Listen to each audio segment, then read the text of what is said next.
Buenas tardes, familia, amigos, hermanos de la Iglesia del Camino. Gracias por acompañarnos. Les voy a pedir que por favor preparen su mente, su corazón para alabar a nuestro Dios. Y también les voy a pedir que si tienen los elementos, que preparen los elementos de la Santa Cena para que juntos podamos celebrar y participar de la Santa Cena después de un tiempo de alabanza. Y estaba pensando que este año hemos aprendido varias cosas. Hemos aprendido que nosotros no tenemos control de la vida, de nuestras vidas, pero Dios sí. Y este año hemos aprendido de que no podemos depender de ninguna institución, ningún gobierno, ninguna autoridad, pero de Dios sí. Y hemos aprendido que no podemos solucionar todos los problemas, pero Dios sí. Lo que para nosotros es imposible, para Dios es algo fácil. Y por eso le cantamos, por eso le alabamos, porque Él es Dios, Dios de lo imposible.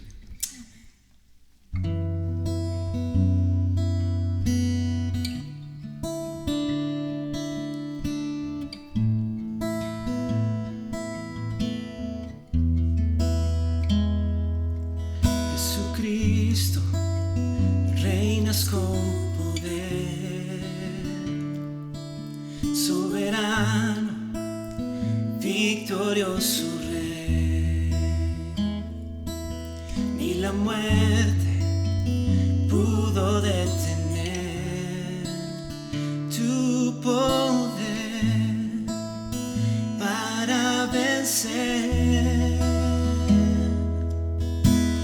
Dios en lo imposible, te adoramos. Eres invencible, soberano. Tuya es toda la gloria, tuyo es todo el honor. Jesucristo, reinas con poder, soberano,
aunque todo el mundo ahorita esté temblando de miedo, sacudido, sabemos que nuestro Dios es firme, es una roca firme, es nuestro fundamento, y en Él podemos confiar completamente.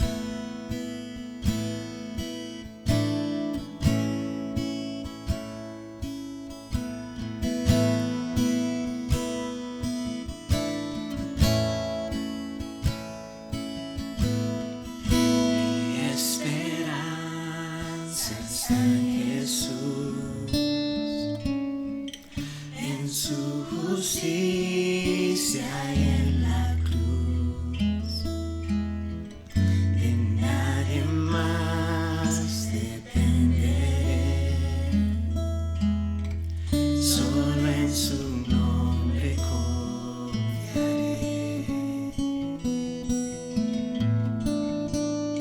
En Jesús fuerte soy.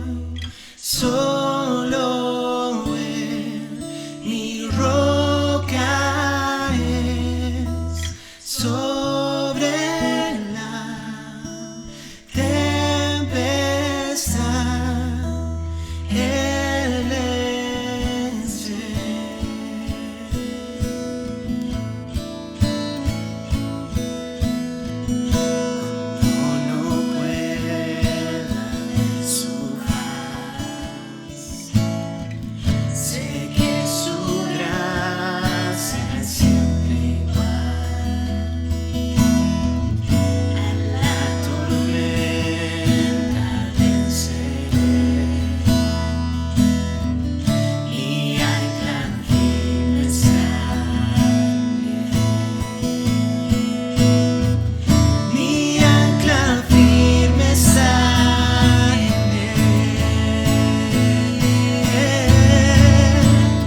eres nuestro Rey, mi Señor. Tú eres nuestra esperanza, nuestra roca fuerte, mi Señor. En ti está puesta nuestra esperanza. Gracias, mi Señor, porque en medio de la tormenta, tú eres nuestro Rey, Padre. Gracias, Señor. Gracias porque podemos venir a ti, confiar en ti, mi Señor, descansar en ti, Padre Celestial. Gracias, Señor. Amén.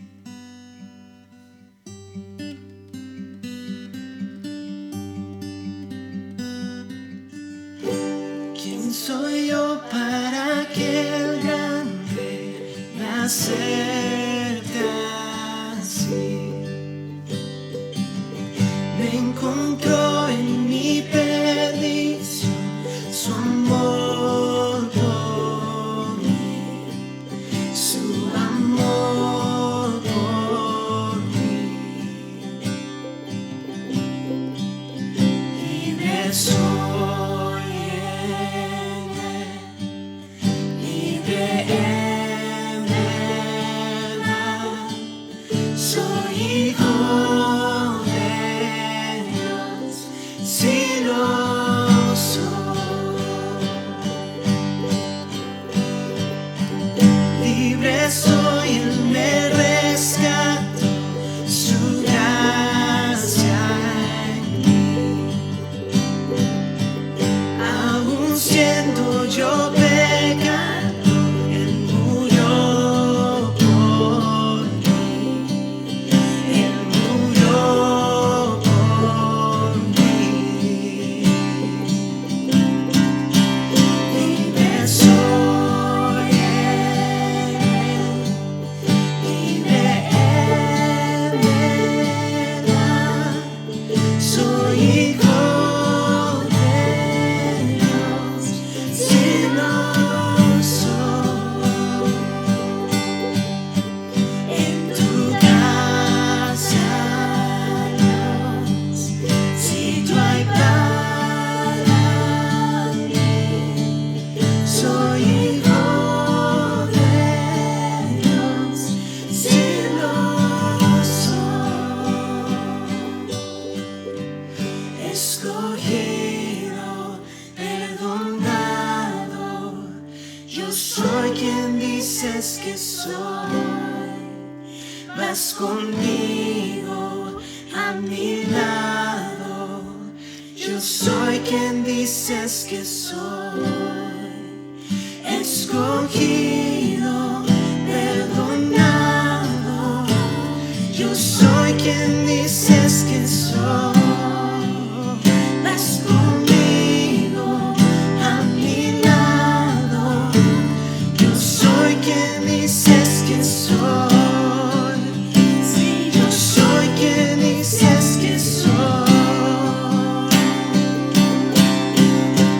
Libre soy en Él, libre en verdad, soy hijo de Dios, si lo soy. En tu casa, Dios, sitio hay para mí.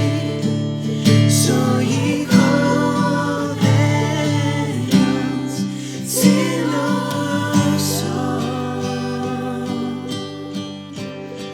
Soy hijo de Dios, si lo soy.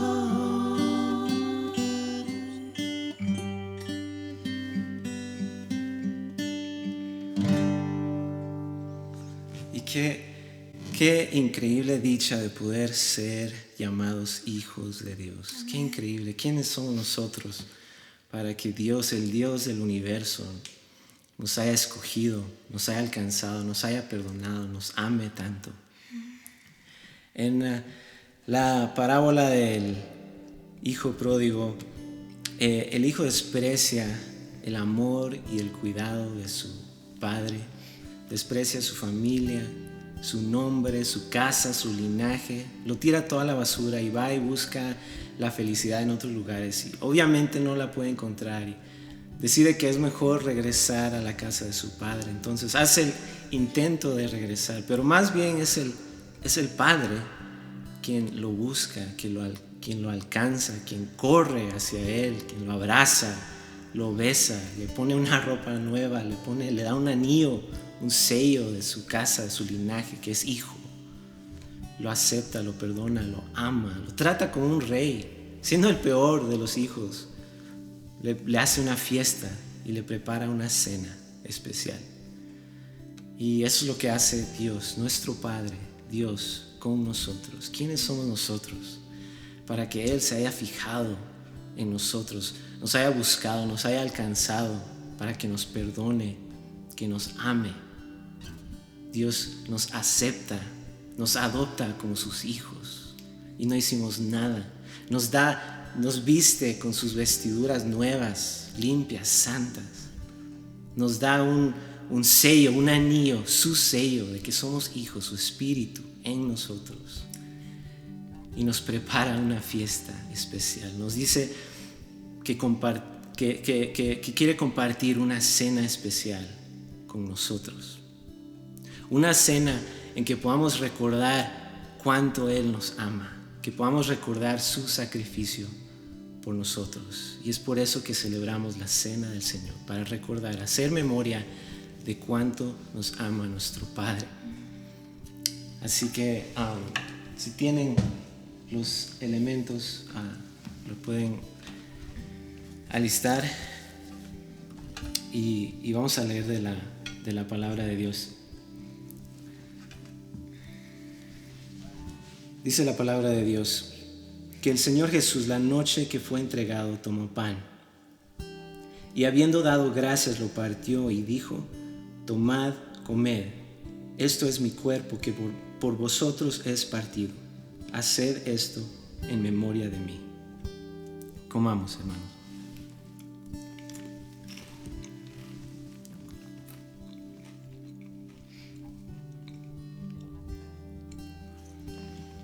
Y asimismo tomó también la copa, después de haber cenado, diciendo: esta copa es el nuevo pacto en mi sangre. Haced esto todas las veces que la bebiereis en memoria de mí. Bebamos, hermano.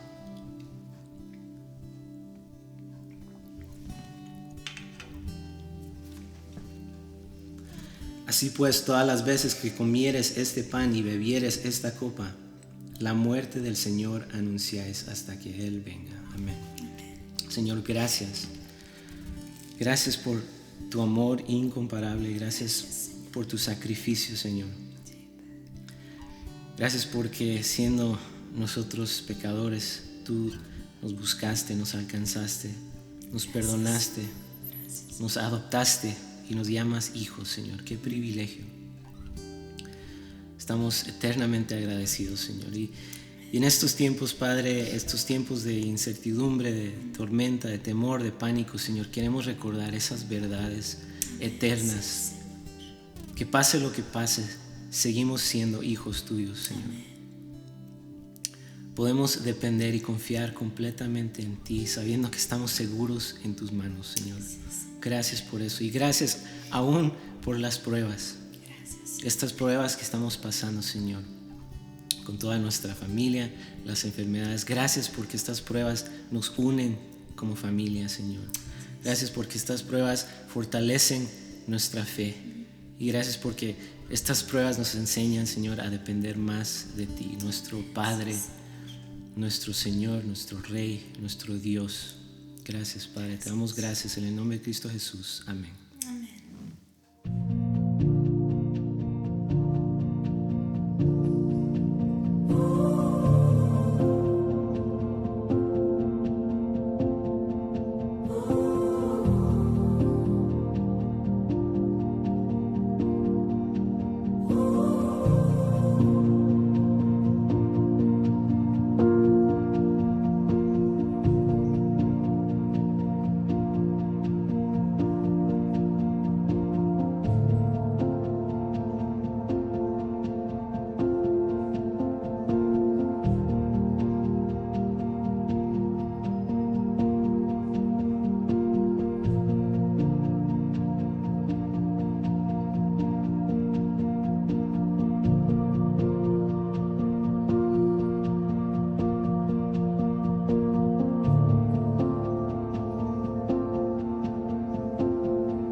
Padre bendito, te damos gracias por permitirnos estar juntos otro domingo más como hermanos y miembros del cuerpo de Cristo.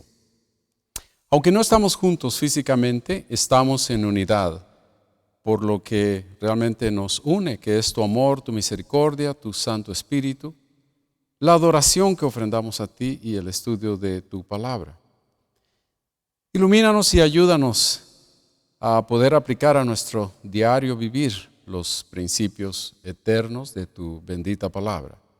Y que al reaccionar ante las crisis inevitables de la vida, Señor, lo hagamos confiando en ti. Por Cristo Jesús oramos. Amén. La repetición del estudio de la palabra es muy indispensable para el desarrollo del carácter cristiano.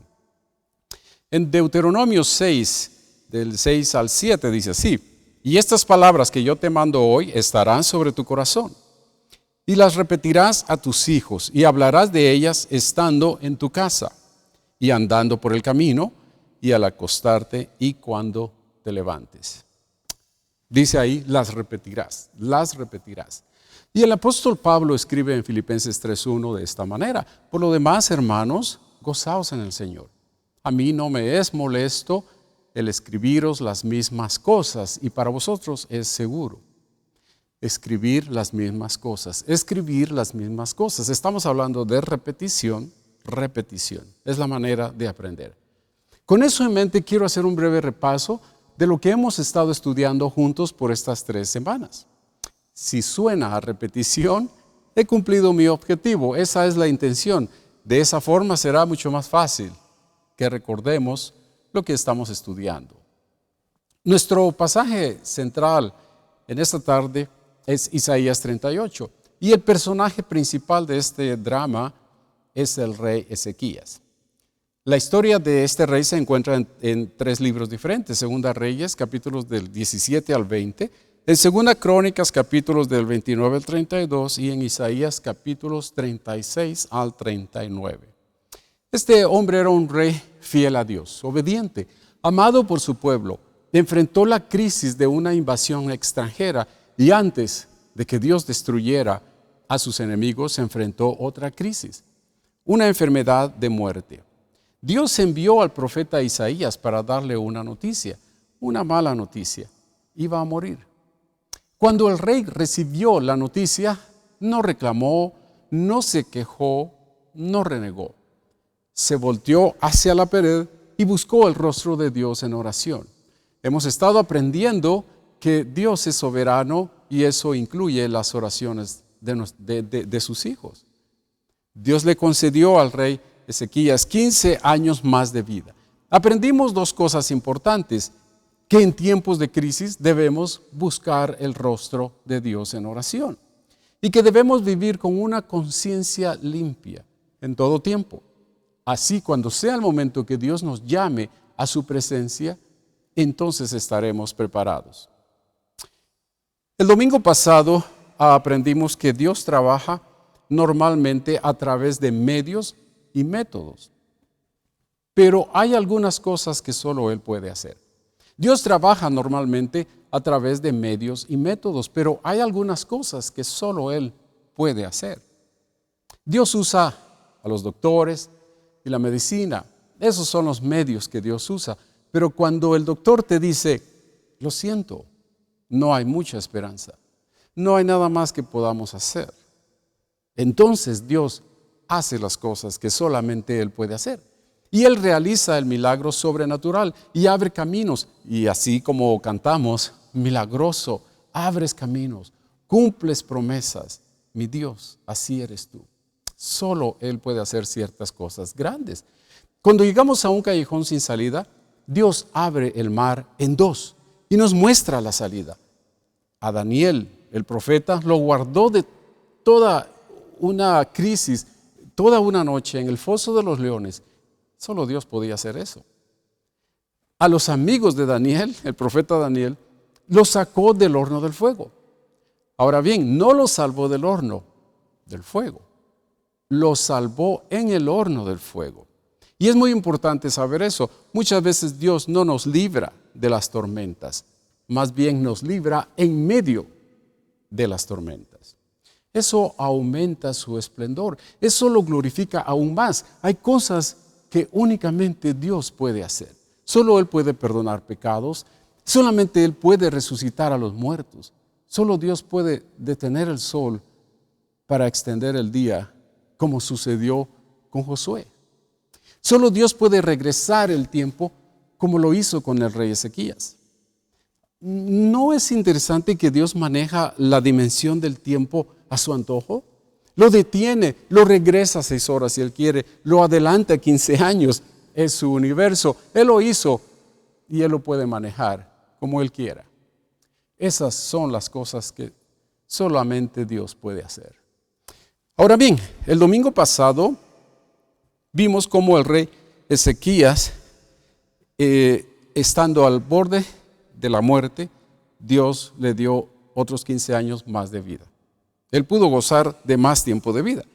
Creo que cada uno de nosotros hemos pensado que al llegar al cielo vamos a querer conversar con algunos personajes bíblicos. No sé si usted lo ha pensado, yo sí. Yo tengo una lista de personas con quienes yo quiero platicar. David, Moisés, Pedro, Pablo, otros más, obviamente el rey Ezequías. A través de este estudio he llegado a tomarle mucho cariño. Me identifico con lo que él pasó, con la crisis que él enfrentó. Y me gustaría preguntarle qué sintió en el proceso para superar la crisis. ¿Cuáles fueron sus más grandes temores? Eso quisiera preguntar. Eso me gustaría saber. Cuando lo vea, le voy a preguntar, hey, rey, cuénteme. Pero ¿saben qué? ¿Por qué esperar hasta llegar al cielo? ¿Por qué no le preguntamos ahora mismo al rey Ezequías? Rey Ezequías, ¿cuál fue su experiencia? ¿Qué sintió? ¿Qué sintió usted cuando sabía que iba a morir? ¿Cuáles fueron sus más grandes temores, rey? ¿Por qué no nos platica? Ahora, estoy seguro que me puede responder a mis preguntas, por la sencilla razón que las respuestas ya están aquí en la Biblia. Sí, la angustia que el rey vivió se manifestó de 2 maneras: lo que sintió y el temor que vivió. Isaías 38:9 dice de esta manera. De hecho, el rey Ezequías escribió su testimonio.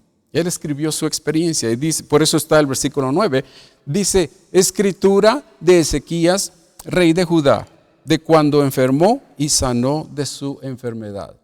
Dice escritura, es decir, él escribió su testimonio, lo que él sintió y lo que el temor que él tuvo. Nos dice qué fue lo que sintió. Se sintió muy frágil. Se sintió muy frágil. Versículo 12 dice así: mi morada ha sido movida y traspasada de mí como tienda de pastor. No olvidemos que este hombre era un rey. Tenía poder, tenía siervos, tenía amigos, tenía riqueza, tenía planes y vivía en un palacio. Pero cuando le llegó esta crisis, se dio cuenta que era muy frágil, muy vulnerable. Aunque vive en un palacio, él ve su cuerpo como una tienda de campaña de tela, que se puede desarmar la tienda de campaña, se puede romper la tela en un instante. La crisis de la vida, como la que estamos viviendo con esta pandemia mundial, nos hace tener conciencia, hermanos, que somos frágiles, somos vulnerables. El mundo es frágil. Todo lo que se consideraba fuerte, lo que se consideraba estable y en progreso, todo se detuvo por un virus que ni siquiera es visible a nuestros ojos. El hecho de sentirnos tan frágiles es parte de la angustia que enfrentamos cuando llegan las crisis inesperadas a nuestras vidas. La segunda cosa que Ezequías sintió, y estoy seguro que nos identificamos con él en esto, es la ansiedad. Sintió ansiedad. Versículo 13 dice: contaba yo hasta la mañana. Contaba yo hasta la mañana. ¿Qué quiere decir eso? Bueno, el rey no podía dormir. No podía poner su mente en blanco o en reposo. Sus pensamientos de angustia eran persistentes por toda la noche. La ansiedad siempre es más terrible en las noches. Su mente batallaba, no podía encontrar paz. Y fue el mismo profeta quien escribió más adelante: en paz me acostaré y así mismo dormiré, porque solo tú me harás estar confiado. El rey Ezequías no podía experimentar eso. Quizá Isaías escribió ese precioso pasaje pensando en Ezequías, haciendo un contraste, lo que es acostarse en angustia o acostarse en confianza, en tranquilidad. La sábana o la cobija que envolvía al rey por la noche no era solamente de tela, sino también de un sentimiento no agradable. Era la ansiedad lo que lo envolvía. Se encuentra en su cama acostado, pero sin poder dormir. Su mente no puede descansar. Una terrible ansiedad era lo que estaba experimentando este gran hombre de Dios, este rey que amaba a Dios. Este hombre caminaba con Dios. El Señor se agradaba del rey. Y no olvidemos que dice la Biblia que no hubo un rey como él antes ni después.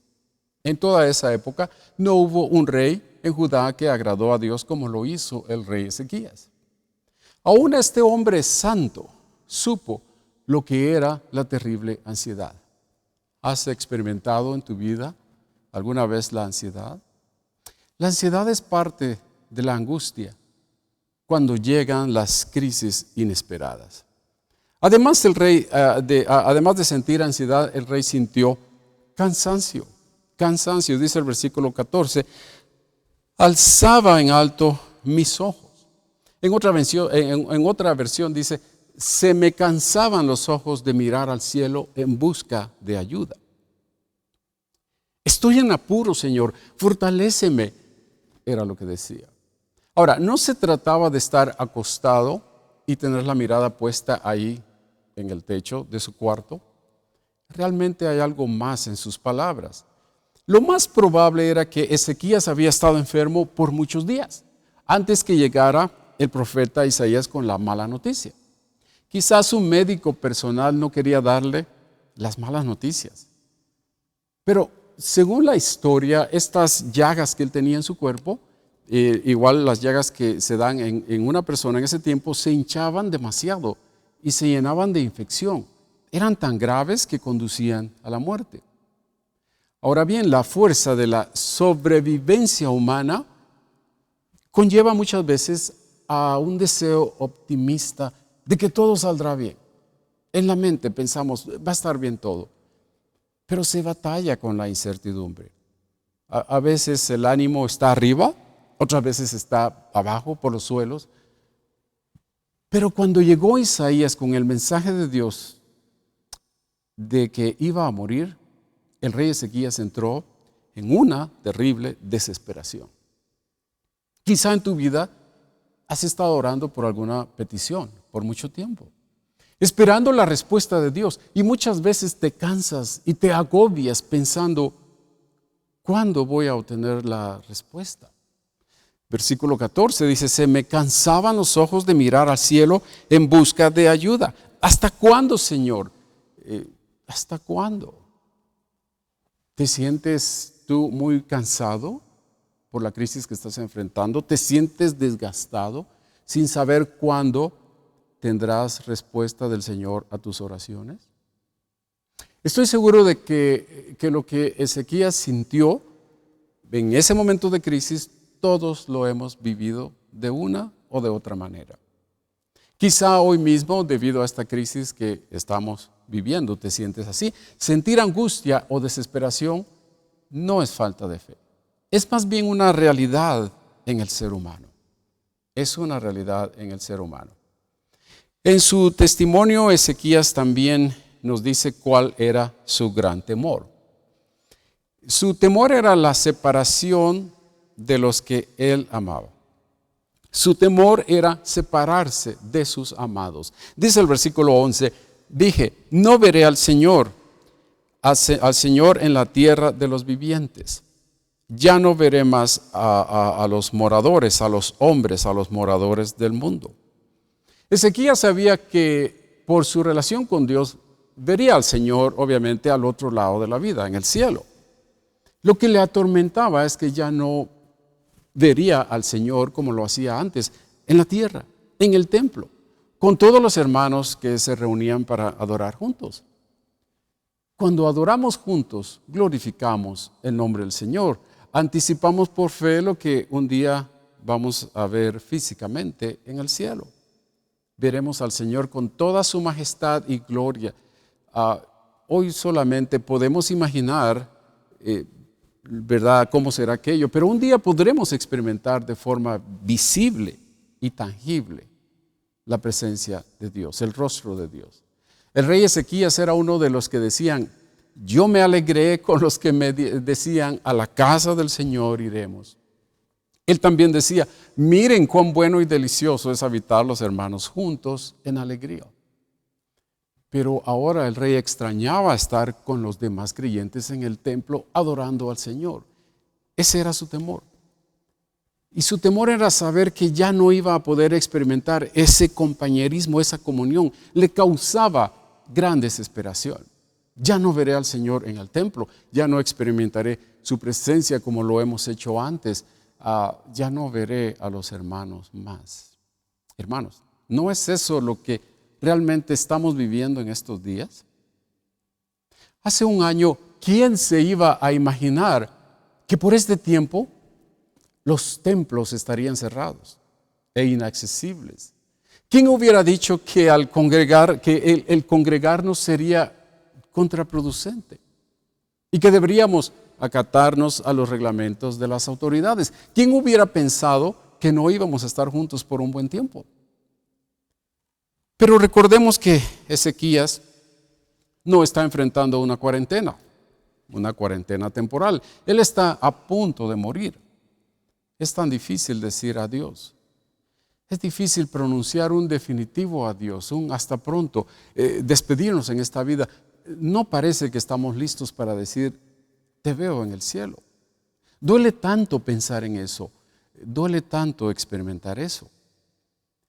Ahora, ningún creyente está exento de esta clase de angustia. Por ejemplo, el apóstol Pablo lo experimentó. Él tenía un amigo muy amado llamado Epafrodito. Este amigo se enfermó muy gravemente y dice el pasaje en Filipenses: pues en verdad estuvo enfermo, a punto de morir, pero Dios tuvo misericordia de él, y no solamente de él, sino también de mí, para que yo no tuviese tristeza sobre tristeza. Filipenses 2:27.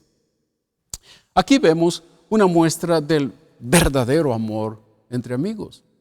Pablo no dijo: bueno, está enfermo y si se muere, pues se va a ir al cielo y allá nos vemos. No. Él dijo: si algo le pasa, tendré tristeza sobre tristeza. Él no quiere que Epafrodito se muera. Ahora, ese era el temor de Ezequías. No estoy listo para despedirme de la gente que amo.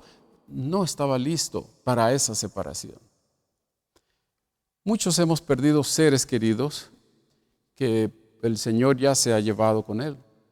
Sin embargo, nos queda la tristeza. Es inevitable. Por eso, hermanos, disfruten a sus seres queridos. Si se enoja con ellos, busque rápido la reconciliación, porque sería muy triste si pierde a su amado o a su amada en una tragedia repentina. Y no solo no se despidió de su ser querido, sino que le queda el sabor amargo de la culpabilidad por una molestia pasajera. Abrace y bendiga todo tiempo a sus seres queridos. Por eso dice la Biblia que cuando uno se enoja no debe de pasar mucho tiempo. Si es en el día, a la noche debe haber reconciliación. Un día habrá separación y nunca realmente estaremos listos para eso. El temor del rey era la separación del templo, de adorar al Señor junto con sus hermanos. Ahora, también parte de su temor era y de su aflicción era su temor de que la vida llegaba a su fin. Dice el versículo 10, yo dije: a la mitad de mis días iré a las puertas del Seol, la muerte. Privado soy del resto de mis años. Mi morada ha sido movida y traspasada de mí como tienda de pastor. Como tejedor corté mi vida. Me cortará con la enfermedad. Me consumirás entre el día y la noche. El rey miraba su vida como un pedazo de tela. Una tienda de campaña que se puede descoser, se puede desarmar, se rompe y se acaba. Cuando cumple su función y se envejece, se tira. Ahora, este hombre tenía 40 años de edad cuando se enfermó. Era relativamente joven, con muchos planes, muchas metas y objetivos, pero la vida se le estaba cortando. Y en su momento de agonía pensaba en todo lo que le quedaba inconcluso. No tenía hijos, no había hecho arreglos en cuanto a la herencia que iba a dejar, sus posesiones. Sin hijo en el trono, la nación no podría continuar con una dinastía, podría convertirse en una anarquía. Realmente no era el momento para morir. Pero con el mensaje que le llevó Isaías, el mensaje de Dios, la vida se le iba. Estaba siendo cortado, como se corta una tela, un pedazo de tela. Estaba siendo cortado de la tierra, cortado de los seres humanos. No sabemos cuánto tiempo nosotros vamos a vivir y en nuestra mente hay planes. Hermanos, no continuemos postergando las cosas que son importantes. La Biblia dice que debemos aprovechar el tiempo. Probablemente ha de ser un sentimiento desagradable estar en agonía, en una cama, en un lecho, y pensar que habiendo podido hacer lo que era importante, no lo hicimos. Ahora, Ezequías tenía temor de que la vida llegaba a su fin. Pero también tenía temor. Su temor era pensar que Dios estaba en su contra. Ese era el peor temor, pensar que Dios estaba en su contra. Dice el versículo 13, contaba yo hasta la mañana, como un león molió todos mis huesos, de la mañana a la noche me acabarás. El temor más grande de Ezequías era pensar que Dios estaba en su contra. Se refiere a Dios como un león que lo está devorando. No solamente que lo abandona, sino que Dios mismo lo está castigando. Hermanos, ¿no es interesante ver que la Biblia no esconde los sentimientos de los grandes hombres de Dios? Aún en los Salmos encontramos oraciones como estas, oraciones increíbles. Hay honestidad en estas oraciones. Se nos dice exactamente cómo sienten los corazones humanos, aún de los más grandes hombres y mujeres de la Biblia. Los creyentes experimentan angustia. Por eso es importante entender que la doctrina pagana de la confesión positiva ha hecho tanto daño a muchos creyentes, ha engañado a mucha gente. Se les priva de expresar esas emociones legítimas. Y que dicho sea de paso, las encontramos tan frecuentemente en la palabra de Dios. Estos clamores de angustias, esas angustias describen el clamor humano y la necesidad de reconocer a Dios como el único consolador. Y hablando de consolador, ¿no se ha dado usted cuenta que el nombre del Espíritu Santo, por lo que dice la Biblia, el nombre del Espíritu Santo es consolador? Eso implica que consuela y fortalece, lo cual también implica que necesitamos consuelo y fortaleza, lo cual a la misma vez implica que hay angustia y sufrimiento. Si no fuera así, no se llamaría consolador. Hermanos, la angustia es un clamor genuino en el corazón del ser humano y por lo tanto en los creyentes también. ¿Qué podemos hacer? Podemos hacer esto. Permitamos que la angustia nos lleve a Cristo Jesús. Sí, permitamos que la angustia nos lleve a Cristo Jesús. Cuando sintamos la separación o muerte de nuestros amados, pensemos que Cristo también pasó por lo mismo. Jesús tuvo que separarse de sus amigos queridos, sus discípulos, con quienes pasó todo el tiempo de su ministerio y posiblemente antes de su ministerio, con quienes disfrutó una maravillosa amistad y compañía. Él amaba a sus amigos, a sus discípulos. Nadie ha amado con el amor perfecto de Jesús. Por eso mismo sufrió el dolor de abandonar a los que amaba. Él es eterno, Él vivió en la eternidad, Él vive en la eternidad, es Dios eterno, pero también es un ser humano. Él sintió esa angustia, ese dolor, esa tristeza. Jesús sufrió el dolor de la despedida física de sus seres queridos, de sus amados. Cuando estaba en la cruz, cuando el Señor estuvo en la cruz, tuvo que despedirse de María, su madre, a quien amaba y cuidaba mucho. La encomendó a su amigo y discípulo Juan. Tuvo que separarse de ella, tuvo que despedirse de ella. Él conoce eso, la separación. El rey Ezequías tuvo temor de ser cortado de la vida. Aparte del temor de la separación, tuvo temor de ser cortado de la vida. Cuando enfrentemos ese temor, recordemos que Jesús, Él mismo pasó esto. Jesús, como mencionamos la semana pasada, no estuvo al borde de la muerte, Él murió realmente. Él fue cortado de la vida siendo joven, a mitad de sus años. Tenía 33 años cuando murió en la cruz. Pero la buena noticia es que el sepulcro no lo pudo detener. Resucitó al tercer día y eso nos muestra que puede darnos vida y vida eterna. Él venció el pecado y la muerte y nos puede dar vida eterna. Pero el peor temor del rey Ezequías era que Dios estaba en su contra. Y quizá en algún momento de tu vida puedas tener ese pensamiento y ese temor. No hay necesidad de tener ese temor. Jesús ya pasó por eso. Por eso Él dijo, Dios mío, ¿por qué me has abandonado? Parecía que Dios estaba en su contra. Y sí, Dios estaba castigando el pecado en el cuerpo de Jesús. Si Dios estuviera en contra mía, yo no tendría ninguna esperanza. Pero Dios no está en contra mía. Él quiere salvarme, Él quiere salvarte. Por eso proveyó una solución al problema del pecado.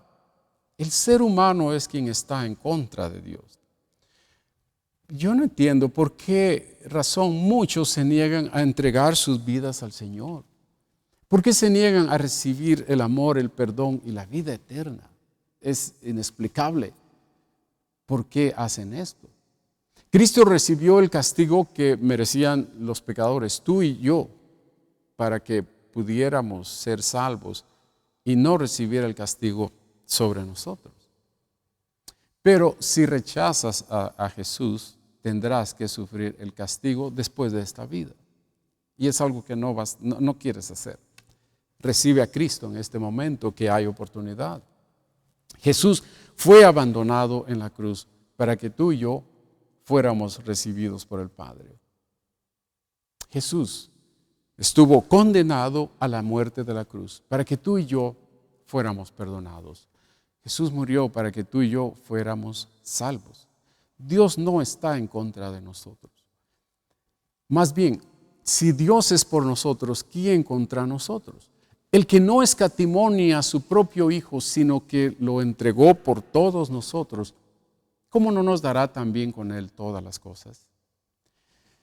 El sufrimiento, el dolor, la incertidumbre, la ansiedad y los temores son sentimientos genuinos en el ser humano. Solamente un necio intenta ignorarlos. No son sentimientos agradables, sin embargo, esos sentimientos nos pueden conducir a nuestro Señor y Salvador, al Señor Jesucristo, quien conoce perfectamente lo que tú y yo estamos pasando. Él realmente conoce tu sufrimiento, tu angustia, tu sentir. Y por eso quiere darte paz. Y quiere darte una paz que el mundo no puede dar. Una paz que sobrepasa todo entendimiento. ¿Quieres recibir a Cristo? ¿Quieres dedicar tu vida a Cristo Jesús? Es lo único que vale la pena en esta vida, porque tiene repercusión eterna. Oremos. Gracias, Padre, por tu Hijo Jesús, quien pagó el precio de nuestra redención para que tengamos perdón y vida eterna. Gracias por la esperanza de una vida de completa paz y felicidad que nos has prometido en el cielo. Gracias, Señor. En Cristo Jesús oramos. Amén.